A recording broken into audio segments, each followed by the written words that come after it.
Welcome to Mastery in the Making, a fresh new podcast by Cordon Bleu Australia. Join us as we deep dive into the minds of industry experts, entrepreneurs, and the voices of Cordon Bleu, the world's leading education provider in culinary arts and hospitality management. From expert lecturers to our incredible students and alumni, we'll uncover the secrets, stories, and skills that make this industry a world of endless possibilities. So, if you're a seasoned chef, aspiring hotelier, or simply want to keep your finger on the pulse, consider this your ultimate guide to culinary and business innovation. I'm your host, Stephanie Valudos, and welcome to Mastery in the Making. Today I'm joined by Melbourne cuisine lecturer and vet assessor Sebastian Simon. Sebastian has been a trainer with Cordon Bleu for more than 6 years, and previous to that spent decades working as a chef in India, New Zealand, and right across Australia. Sebastian lives and breathes the industry and is also the creator behind salt label Lava Salt. Hello, chef. Hello, Stephanie. Thank you for the welcome and thank you for that lovely introduction. It's so glad to be here. Oh, so happy to have you. This is probably, out of all the episodes we've recorded so far, I'm probably the most excited about this one. I've known you for a couple of years now and you just really intrigued me. You've done a lot in your time and I'm excited to unpack everything. Before we jump in, you've worked across a diverse range of hotels and restaurants in your time. What's been the biggest highlight to date? Wow, that's a big question, but it's a great question, to be honest, and a great way to start the podcast. Honestly, I want to take you back to 1996, my first ever foray into the world of culinary cuisine. I walk into this hotel, and I'm part of the Miss World 96 kitchen crew. I'm in a 5-star hotel for the first time wearing my whites, and here I am, part of the team, cooking for over 130 beautiful women all over the world. I look around and see all these chefs in white, and I can't believe I am going to be part of that event. Yes, I'm going to do mise en place. Yes, I'm going to be like deboning chickens for the first time. I'm going to learn how to do this. But while I'm learning, I'm part of this. And that blew my mind away to see that many chefs do what they do. It started that way. Going back into various things that happened in my life, part of 2 opening teams at 2 amazing 5-star hotels in India. And almost set that precedent for me as, wow, this is what I want to do. And I think about my time in New Zealand and I think of some of those great highlights that I've had. Cooking for the All Blacks, cooking for the Auckland rugby team. Wow. Imagine cooking for them just after they finish their game. They go into an ice bath and they're coming up and we're serving them a 300-gram steak, sashimi, sweet potato, or kumara as we call it over there. And they're eating based on what their dietitian wanted. Lovely, great feeling. But I think all of this came together for me when I moved to Australia, and for the first time I was nominated to be the Victorian Chef of the Year. I never thought I'm going to win it. Here I was, in a group of people that were excellent at what they do. They were amazing chefs. These guys are like top guns. And in this massive room, your name is called up as the last 10 nominees, and you win the award. Wow. Of the Club Chef of the Year, I think it was 2013. Yeah. And for Victoria. And it was just something really special for me. Almost every year of hard work that I put together just coming into play. I think the biggest thing for me, though, has been, and this might sound a bit, not the answer you wanted, but let me tell you, I think the biggest thing for me is looking back and seeing are these 2 things. One, building relationships over the way. Mm-hmm. And finally, all the businesses that I ran as executive chefs, to be able to turn them into a profit. Mm-hmm. That's the thing that I was wanting to do. That's the one thing that was inculcated in me as a young chef. You might have great talent, but that was one of my highlights, to be honest, because the last thing you want is a restaurant closing down and chefs don't get paid. And so the onus was on me. And I would say that was my top highlight. Yes, I won the award, no doubt. But the fact that I was able to turn a profit in these really, really fancy restaurants, but also hard working teams was like the epitome of that. So therefore, yeah. Yeah, that sounds like you've had an amazing journey from India right across the world. What made you want to transition then from a chef working in these bustling kitchens to then transitioning into the education sector? Wow. Well, that happened. Key people in my life actually, changed my perception. Obviously, I have 3 children. My oldest son, Zachary, really missed out on a lot of my fatherhood, my times with him. I'm going to working 14 hours a day. I don't see him. I don't get a chance to spend time with him. Yeah. That became a huge catalyst as I got older in the industry, and I had to make a choice. But then you asked the question about education. Why education? I could have actually done anything else, right? So I want to talk to you about a story of a Sri Lankan boy whose name is Asita.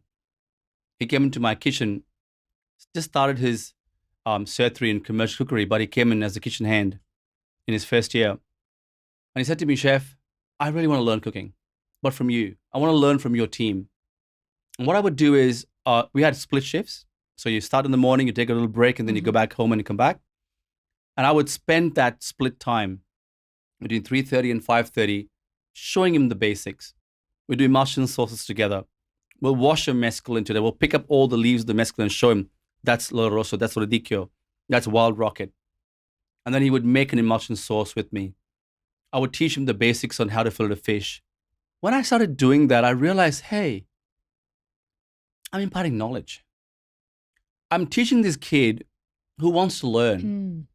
And the way I said it, and the way he listened to it and reciprocated it, I felt this could be something I could do. And then I had a teacher who would come into our kitchens to assess one of our workplace students way back. Her name was Buffy. She works at Home Pool, and I'm actually mentioning her because she could have inspired me to be someone like her. Yeah, right. And she still teaches, by the way. And I'm like, wow, that's what I can do. And she gave me a little bit of okay, this is what you got to do for it. And I said, you know what? That could be a great transition for me. Yeah. I could teach. I could connect with people like Asita. And today Asita is a full-time chef. He works in aged care. We keep in touch every year. He tells me his stories. He always doesn't stop to thank me, those little moments. Oh, that's lovely. And so that would be one of the reasons why I think that was the catalyst. Yeah. So transitioning from chef to now educator, and now fast forward to today, you are doing a bit of both. So you're still a culinary trainer for the Cordon Bleu, but you're also our vet assessor as well in Melbourne. So tell us a bit about that, your 2 different roles there. Wow, yes, it's amazing. I wish I had 2 hats to show you literally what I wear, but during term, when curriculum starts in our Le Cordon Bleu, we have 4 terms every year. I've been so blessed to be able to be part of that wonderful culinary team and teach on campus. And I've taught pretty much all the 25 units in my time at Le Cordon Bleu. And I'm very, very grateful that I got a chance to do that. And to be able to teach the theory elements, to be able to teach the practical elements. When I first got there, so I would end up doing demos. I would share my knowledge through the theater setting, obviously, and then the students go down and actually make that product for us. Now, that was something I loved doing. I love that connection. And most recently, I've been focusing on Cert 4. I've made that choice so that I can focus on the industry placement. I love the vet assessing part. I just was joking with one of the lecturers the other day that I can't believe I've done that, and I've counted roughly over 1,000 students that I've actually assessed in placement. 1,000 journeys with me. I spend an hour and a half or 2 hours with them. They show me what they're learning. So my other hat is that I end up going into a place of work, assessing my students, but also assessing them throughout those 6 months. And then recently, as we changed the unit of competency, I also was given the opportunity to actually help to contribute to some of our textbooks, to write some content, to be able to help just make that learning experience a lot more better. So those are my 3 hats that I wear roughly, but more or less it's the 2. Yeah.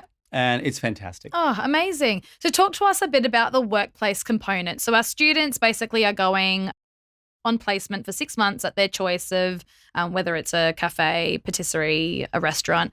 Explain a bit about that component. Sure. So The way the CET3 certification works in the Australian qualification is that on the one hand, you're learning the 24 units on campus. And this is the big ticker. This is the one where you're basically saying that what you've learned is what you're now doing in the commercial setting. Putting it into practice. Putting into practice. Yeah. And this is where you're with the big guys. Here you're with the people that are professionals. You're almost changing your entire way of thinking. You're cooking a dish for a chef like me in school. We give you feedback. And now you're cooking for a customer. And you're doing it in the setting of bulk cooking. You're doing large quantities. You're learning to wake up early. You're learning to prepare and stand on your feet for some time longer than it used to be in school. You're learning to understand food safety. You're learning to understand work safety.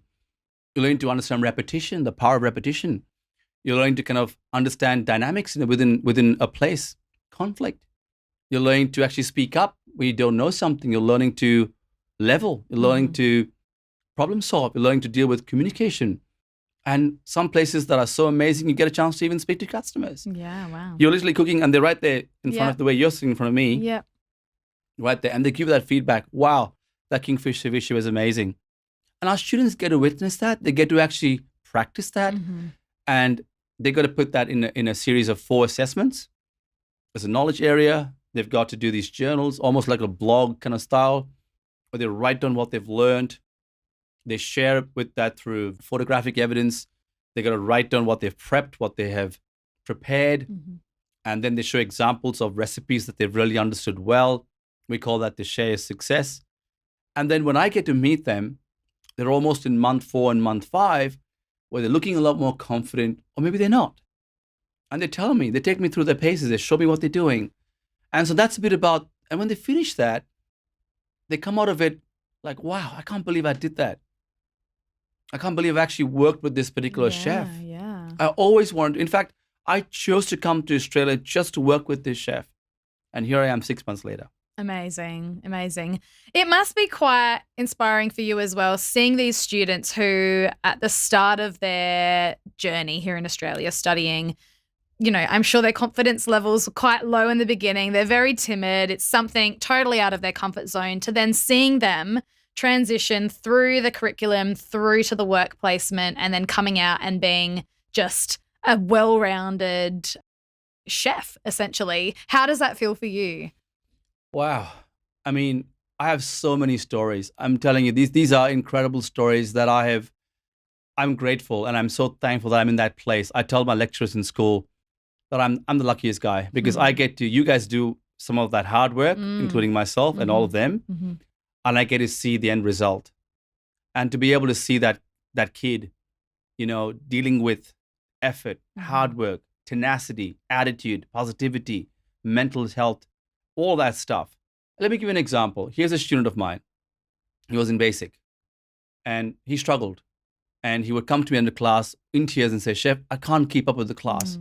I'm super slow. I just can't get there. I'm just not able to understand this. It was his first ever rodeo. Yeah. He's never been in a kitchen before.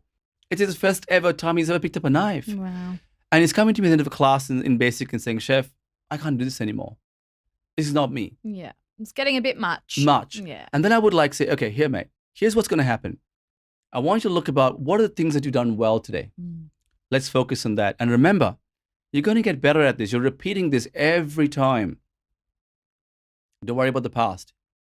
A time will come when you're going to look back at this and you're going to reflect and say, wow, and this really happened. I go into a kitchen in the same place where this student has graduated. He's now one of the sous chefs. Oh. And I have to now assess the student that's working under him. Wow. And we have a bit of a laugh and a chuckle and said, remember basic? Yeah. I said, Chef, you told me not to remember it, so I'm not going to. Oh, and so how lovely. That's exactly the kind of joys. When that aha moment happens, it is special. Yeah. When they're able to, I call it self-calibration, when they're able to figure out themselves, that is a winner for me. And I got myriad of stories of chefs all over who are now in the world. I got a student of mine in Brazil who still keeps in touch with me. And she's saying, Chef, I can't believe what my placement taught me that I've brought now. I'm a beacon of hope, of cooking, of teaching and sharing what I can as I finish my school life. So the joy is incredible. So aside from the will component, talk to us a little bit about what the students are actually getting to do throughout the cuisine programs. Thank you. That's a good question. So we have a total of 25 units, like I said earlier. 24 of them are completed on campus. We have basic, intermediate, and superior in Melbourne campus. We have about 9 units in your term 1. You have 7 in your term 2, and you have 8 in your term 3. The basics is all about the fundamentals. For the first time you're learning, in fact, our first ever class is not even about cooking. It's about mise en scene, meaning you're setting the scene. You're learning how to light your stoves. You're learning how to clean down. You're learning how to walk in the kitchen. You're learning how to know what the knives are. These are incredible knives, amazing German knives that these kids get for the first time, super sharp. We're teaching them that on the first day. Knife etiquette. How do you walk with a knife? How do you open an oven? What do you say? All of these things are part of their basic first ever lesson. We then move into precision cuts, food safety is so important. What kind of cutting board do you use? What color do you use? We learn about these 3 important big words: contamination, contaminate, potentially hazardous foods. What are these things? How do they actually sit in the landscape of our Australian food safety laws? We then go into basics like stocks, emulsion sauces, stocks and soups and all that kind of stuff. And then as you get into that, you're moving now into your intermediate, right? And here's where you're learning the next level stuff. So you're learning about appetizers and salads, a simple salad, a compound salad. You're learning to make more fancy dressings. You're learning to learn what is farinaceous. What is that word? Farina, flour, Latin word. That's what we do. Okay, cool. Now we're going to make more pasta. We're going to learn to cook with couscous. We're going to learn to work with eggs. You're going to do omelets. Then you work with breads, shaping breads, learning how to work with gluten, knowing the proteins that are found in gluten, learning oven management, stuff like that. And as you go into your superior, you almost are taking in all that information that you've learned in your first 6 months. And now you're focusing on a bit more detail about that meat cookery, the seafood cookery, the poultry cookery. Also some things like learning how to deal with conflict. These are not cookery units, but this is self-management, learning about how to deal with that because this is great set of information you need in your placement. You also need to learn about hot and cold desserts. What are they? Well, how do you set a dessert? Like a panna cotta, what's a setting agent? A brulee, how does an egg cook? At what temperature does it actually coagulate? All of these things are critical. And we as teachers want to tell them the science and the technique and then the doing. The science and the technique and the doing. The 3 come together. And hence why the demo is so important, that they get to visually see it. They're learning visually, they're listening auditory, and then kinesthetic, actually doing it. And I think that's a bit of a fast-paced, I want to give you a very quick way of expressing what they do in those 24 units. There's a lot more. For example, to finish off, if they're learning about meat unit, for example, in class, they also learn the theory part as well in a classroom setting too. They've got to know the knowledge evidence, like what is an Argentine? What is an eye fillet? Where does it come from? Is it a secondary muscle group? Is it a primary muscle group? Is it a prime cut? All of these things they got to know, because if you're cooking a chicken thigh versus a chicken breast, they cook differently. And so it's all those little things that they're getting to understand. And this year we've started to also introduce vegan and vegetarian. But that's part of a curriculum now. So you're learning how to work on these specialized foods. That's something which is important they should know in a world of dietaries, but it also helps stretch their bandwidth. I hope that helped. Yeah, absolutely. And now, aside from being part of the dedicated staff at the Cordon Bleu in Melbourne, you also have a little bit of a side business, Love Assault. Can you tell us a bit about that as well? Yeah, so in 2016, I was in a business where all my job was to figure out how can I really upsell my steaks. It was a simple conundrum. It looked simple, but it was in a setting where my audience was very used to a kind of steak that was whatever. I'll pay for whatever, it doesn't matter. And I wanted to bring in a great product. I wanted to do an entire half page, 4 beautiful steaks, but how can I enhance it? So I picked the right steak, the right cut. And then I said, what can I do with it in terms of seasoning? How do I give this the oomph? And I thought about salt. I looked at salt, the salt that we're currently using, not the greatest. Flake salt, not bad. What if I smoked it? I thought about salt from a perspective of making money for my client, for my people that I was working for. So we began to smoke a salt. We started to sprinkle the salt. We started to make compound butters with it. So, for example, a garlic butter with smoked salt in it. And straight away, when you give them that narrative, that story, the storytelling of it, and the perceptions changed, we began to sell. And we began to sell a lot. We began to increase our average spend. And that got me thinking, salt, a great little way for me as I'm teaching. But I also thought about something else too. This is more of a personal development. We know when salt is not in something, it doesn't taste great. But just the right amount of seasoning just brings it up. So I thought about myself, what could I do as a consulting business that can be salt of the earth? That can be something that can make a difference. I don't need the glory, but just give them that right amount of salt and seasoning to make them value their craft. And hence Lava Salt Consulting came into being. My job was to find genres, find opportunities where I can help businesses with their costing, help set up places with the thinking of, hey, why are you doing it? Not what are you doing? Why are you doing this? Tell me what are you doing this for? And then I do that seasoning, that salt, little sprinkle, a little magic dust that helps them understand what it is. And so hence why I began doing that. And just finally, from a perspective of Lava Salt, product developing, testing a lot of, one of my biggest clients is Yes You Can gluten-free. We do a lot of testing for them with their products. I do a lot of R&D for them. And then I work with doing a lot of team building. I think chefs are great leaders, in my opinion. We can be fantastic in what we do. How can I bring that into the corporate sector?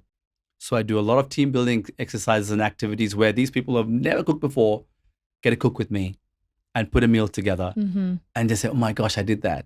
Amazing. And you've brought some products in. So you've got so many different flavors. Yes. And how do you kind of come up, we've got here smoked lemon and chili salt. Like how do you come up with these different flavors? Well, I think it's all about, mouthfeel. I love flavor. For me, I'm very bold in what I like to do.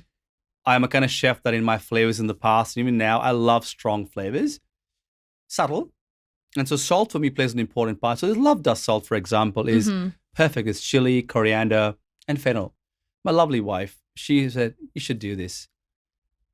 I said, wow. Ode to her, love dust. So fantastic. Good. And Love that's how I thought about it. Aw.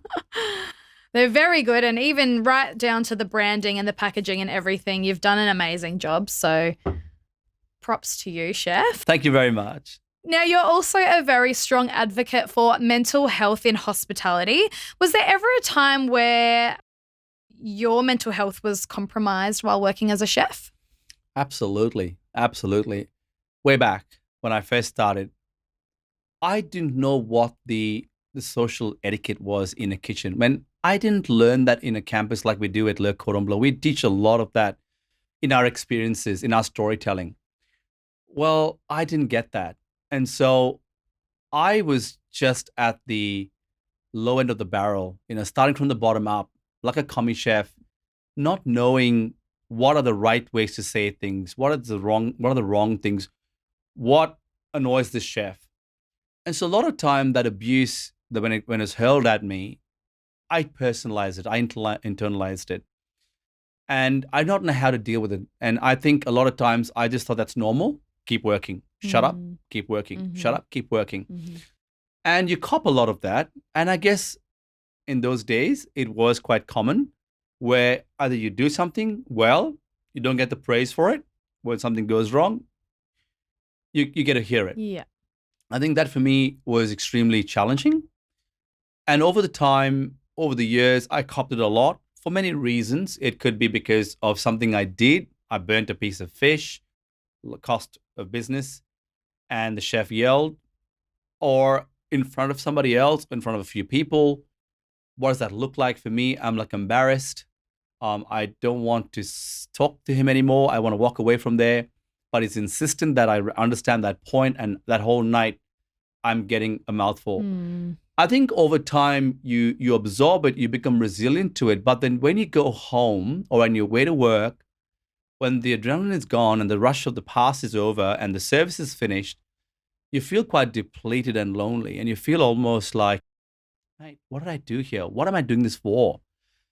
And a lot of these gremlins just kind of, like come inside you and saying, I don't want to be doing this. Yeah. I think it took a lot on my mental health in terms of, I don't want to go anymore to work. I'm finding every reason in the book not to go to work. But I've got to go because I've got to pay the bills. Mm-hmm. Passion by then was taking a back seat. Learning was taking a back seat. And because I didn't look after it, I didn't know what to do. I didn't know where to go. I know it was an environment for me to actually go ahead and do it. It manifested into some really, really ugly situations where I ended up becoming a sous chef one day. And I began to treat people that way. Mm. I began to not break the cycle, but continue the cycle. So I would treat my wait staff badly. I talk about this in my managed conflict class. I tell them the story of a moment where, and I'm trying to bring the story up to the full so I can help you understand this better. I actually threw my knife and my tongue at one of my waitresses. Wow. And I did not know how to cope, because for me, that was my coping mechanism. Like, this is the only way. I thought if I put someone down, or if I took my frustration out on somebody else, because that's how I was taught, Mm-hmm. that's the best way. Mm-hmm. And then when I was then called into the office and given a bit of a, hey, what's going on here? It's time for you to go for conflict classes. Mm-hmm. I realized over time that my mental health wasn't healed. I didn't heal my mental health. Mm-hmm. And that was there. And it manifested in many, many areas of my life. And my early on as a leader, I was a horrible leader. My cooking was great, maybe, okay? Mm-hmm. But my leadership skills were absolutely found wanting. And so I'm just trying to tell this to you from this perspective of the consequences of my challenges in the early developing years as a chef, Mm-hmm. and a lot of things that weren't looked after well, that became what it became. And it became a hindrance to my growth. Mm-hmm. With everything you know now, and obviously having gone through such a horrible time in your career, what would be your best advice to, whether it's our students or alumni or chef friends that you might have? What's your best advice to them in, I guess, maintaining and supporting that mental health? Because it's so important in such an industry that is, sometimes a little bit, the pressure might get to you. Yeah, it's a great question. I think it's a two-pronged approach, I think. On the one hand, I think our chefs in the world right now, including Australia, have just got better education at this. They're getting a lot more. They themselves are getting help. Mm-hmm. So from the top down, leaders are saying, you know what, we don't need to do this. And I think I had invited Ben Shuri to come and do an event with us last year. And he said, I don't want any of my staff to carry something home with them. And he said, I want to be that leader that actually leads from the front. If something is bugging me or something's annoying me, or something that's really not being solved, I have to fix it. Mm-hmm. As a leader, I've got to fix it. And so he does a lot of things on the outside that actually helps. Their staff meals are very, very important. It's a very time of coming together as a family. So on the second hand, the second point I want to say to you is, what can I tell, for example, a chef or a student, someone that is coming up the ranks or looking to be a chef? When you feel that, get help. Mm-hmm. Your next question is how to get help? Well, look around and think about the key people in your life, firstly, that you can actually share with. Find the most confident, comfortable, comforting person that you can go talk to. It could be someone like a brother, a family member, or a peer that you can talk to first. Second, get professional help. Go back and look at what is causing this. What is the root of all this? And sometimes you may need a change of environment, because sometimes if you've got a toothache, you got to get it fixed. You can get as much medication you want. You can put a Band-Aid on it, but it doesn't help. And so acknowledging that you've got an issue, I didn't acknowledge it. I thought I was macho. I thought it is bad to say something. I thought, people look down on me. I'll get laughed upon. And the scourge of that is very, very strong in many industries, including hospitality. But there's a shift. I can see a generational shift in the way my students are thinking, the way my students are approaching this. Yes, we all go through challenges, But the question is, how do we fix it? How do we find a solution? And I think asking for help. There's some great organizations. I think RUOK is doing a fantastic job in really bringing that into spotlight. I think there's another company called Pilot Light Campaign in the UK.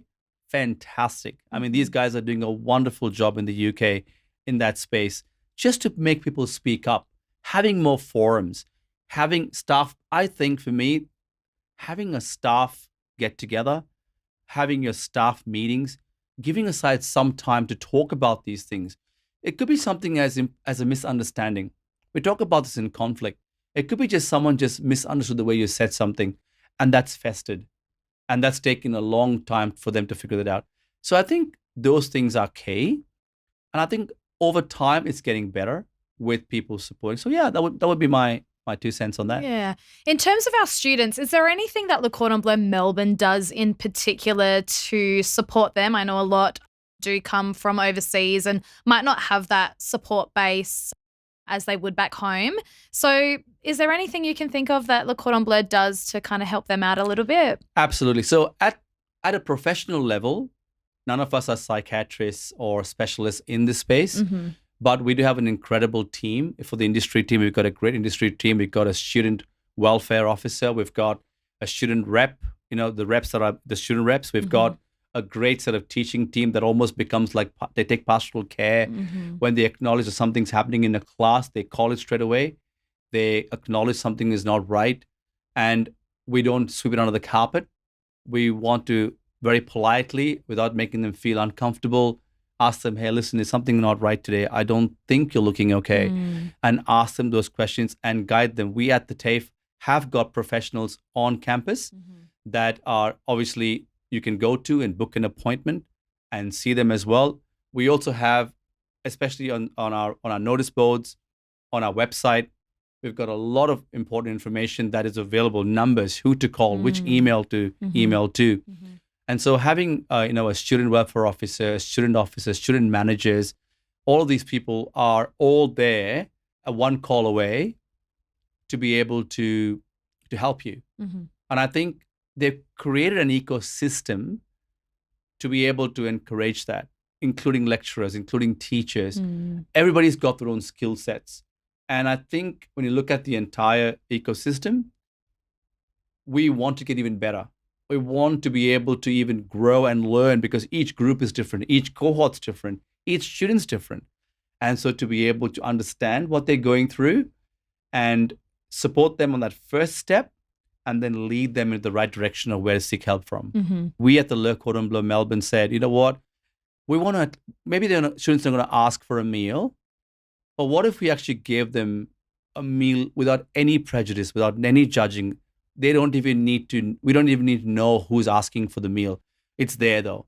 And we cook meals together, and we keep them for someone that is maybe going through a hard time. Not because of a financial reason, but because of a reason that we don't know. It could be they've shifted house and they don't have the capacity to cook, or they're struggling to really understand Melbourne because they are an international student and they don't even know where to get their food from, where to buy their groceries from. Now we have those opportunities where this food's ready-made for them to enjoy. And I think that's a very special thing. It's a very unique thing. And I'm very, very impressed and very proud of Lily and the team that have really put together a wonderful opportunity to, do something different, do something like almost next level, just to provide them that extra option. Yeah, and make them feel like they're not alone. I think that's really something very special. Exactly. Yeah. I love that. Yeah. So studying at Le Cordon Bleu obviously takes a lot of hard work, a lot of dedication. What are some encouraging words that you often find yourself telling students? Yeah, I just did this last week, and I do it pretty much when I start my first ever lesson. I do this in a theory setting, and I also do it in a practical setting as well. I use this word called brand a lot. Now, a brand is powerful. And I tell them about you are a walking, talking brand of yourself. What do you want to be? And what you want others to perceive about you? Everything that you're doing tells somebody else about your brand of being on time, your brand of able to understand the recipes, your brand to be able to be polite, your brand to be able to work together in a team. What does that look like for you? I really speak about that from a very general perspective. So when, for example, when a student comes late to my class, I'm not telling them off because they're late, but I'm telling them that you've literally lowered your brand. You have taken who you are, and you sold yourself short to us. There are kids who have come earlier than you, for whatever reason. What's that doing to you? When you send me an assessment, I know you can do better, but is this what your brand's telling about you? That's the first thing. The second thing in cooking I talk about is really, let me tell you what I did, and I tell them as well. See, when I was a young chef, we didn't have Instagram, we didn't have social media. I had the Larousse Gastronomique, which is the cooking Bible. So when I walked into a kitchen and I looked at the menu, I would circle all the words that I didn't know. I would open my book and I would read, where is buffalo mozzarella from? What is fusilli pasta, right? What is ceviche? What's the origins of ceviche? What is mayonnaise? And so I would tell them, guys, if you really want to dig deep, take time to know what's behind that product. Once you know the product, you get to understand the science of the way it works. And once you get that, so I tell them, my advice to them is, don't just look at a picture on Instagram or on social media and just love it. But if you really love something, go dig deeper. Go back and look at, how is this thing made? How do you actually put together this product, this flair profile? And the next thing I tell all my students' advice is, guys, and I push them about this, I said, think of 12 things, 12 dishes, one a month, that you can create on your own, that you've come up with based on the knowledge you already have, and make it. Tuck it away in your recipe book as your little gold nugget that you can take out at the right time. The next one I talk about is repetition. Repetition is key in any game. The more you do something, the better you get. The more you understand space management, the better you become. The more you understand precision by doing more things with precision. And I always think about this. See, cooking is it's a science, no doubt, but it's also about the muscle memory, telling what I already know, and also taking me to a place that I don't know I'm going to go there. For example, you cook a steak at home, and now you're cooking a steak at a restaurant like Supernormal, where they're selling over 30, 40, 50, 100 steaks that night. How do you do those 100 within a short period of time? By speaking, by telling the chef that you're ready. So I tell them, think of those pressure pinch points. What are the pinch points during your day? And look at how you can work on those pinch points. And think about how you can, that's why a work plan really helps. And finally, I tell them, guys, cooking is not just the only thing you can do in life. Think about it in the bigger picture. Yes, you cook, you love it, but find something else that you can also release that pressure. Like I play the guitar. I love strumming the guitar when I'm away from my kitchen. I love singing. I love, doing things that also brings me joy, that allows me to be able to go back and value my cooking. And my tagline at Lava Salt Consulting is value relationships, value your produce, and value your skill. When these three things come together, which is my final point, which is almost I'm bringing this home, is respect for people. You know what? I've seen a lot of great chefs, but I haven't seen a lot of humble chefs. I've seen a lot of amazing chefs that have got fantastic accolades who can cook way better than me. I'm not going to compare myself to them. But the one thing my mom taught me at a very young age is, Seb, remember who you are and remember to treat people well. In my life as a young chef, I didn't treat people really well.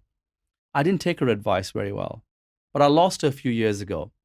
And I remember that time when I think of those little stories she tells me. And I remember that, you know what? Life is short. Life is special. Life is unique. You want to make a mark? Start with your humbleness. Start by being kind to people. Let your food speak with kindness, with love, with joy, with humbleness. And people will remember you for what, not just what you did, but why you did it. That's the critical thing here. Yeah. All this together is my advice I share over the journey. And I still tell them, many of them, I have many mentees that I still mentor, even after they've left school. And we talk about this a lot.